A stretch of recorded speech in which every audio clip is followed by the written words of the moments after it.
15 novembre 2014, 7e tour de Coupe de France, l'OAC reçoit l'AC Ajaccio, club de Ligue 2, tombeur de Montpellier en Coupe de la Ligue quelques jours avant.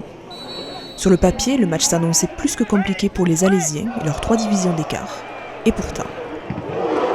En première mi-temps, les occasions se succèdent pour l'OAC face à une équipe d'Ajaccio réduite à 10 dans les premières minutes de jeu.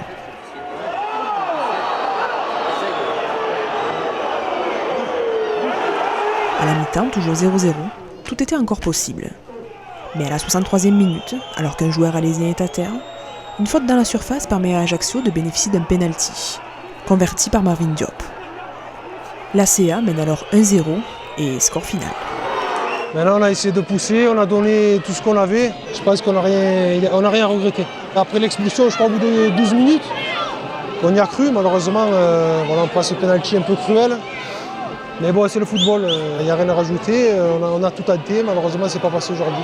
On aurait aimé se qualifier pour tous les joueurs, le staff, les bénévoles, la ville, mais malheureusement, c'est pas passé aujourd'hui. C'est regrettable qu'on perde cette rencontre par le plus petit des scores. Et on aurait préféré peut-être être archi dominé et prendre une petite fessée, mais on perd sur le plus petit des scores et sur une situation où on a un joueur à terre qui se termine sur un penalty contre nous. Donc voilà, c'est regrettable, mais bon, ça reste des joueurs quand même expérimentés, qui jouent à un très bon niveau, donc qui arrivent aussi à gérer les infériorités et les pressions ou les attaques adverses. Donc on a eu du mal quand même à les déstabiliser de façon régulière, mais on a quand même eu des opportunités sur quelques situations construites. Donc on a au moins cette fierté-là d'avoir tout essayé, de ne pas avoir baissé les bras, même à l'ouverture du score. Et que ce soir, ça n'a pas tourné pour nous, donc voilà, une prochaine fois. Ce 7e tour de Coupe de France, toute une histoire pour l'OAC. Toujours des clubs de Ligue 2, mais pas toujours le même final. On se souvient de la défaite contre l'AS Monaco en 2011 et de la victoire contre Avignon l'an dernier. Pour les 4 dernières années, on en a fait 3, donc ça prouve qu'on est quand même régulier, qu'on prend cette compétition au sérieux, qu'on a la capacité à venir jusqu'au 7e.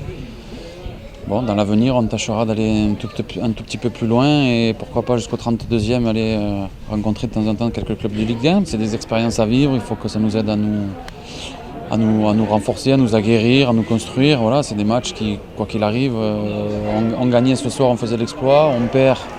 Même si les circonstances sont un peu regrettables, la logique est respectée, on va dire. Voilà, nous, il faut qu'on se serve de ça pour continuer à avancer. Voilà, ce n'est qu'une étape. Il sera de franchir le 7e tour une autre fois. Ces genres de moments qui renforcent toujours plus une équipe et qui c'est sûr conduiront les joueurs à se dépasser en championnat avec l'objectif d'une montée en CFA en fin de saison. Actuellement 5e du classement de CFA2, à 4 points du leader, les Alésiens joueront ce samedi 22 à 19h à Pibaro contre une autre équipe corse, l'Île-aux-Rousses, 3e du championnat.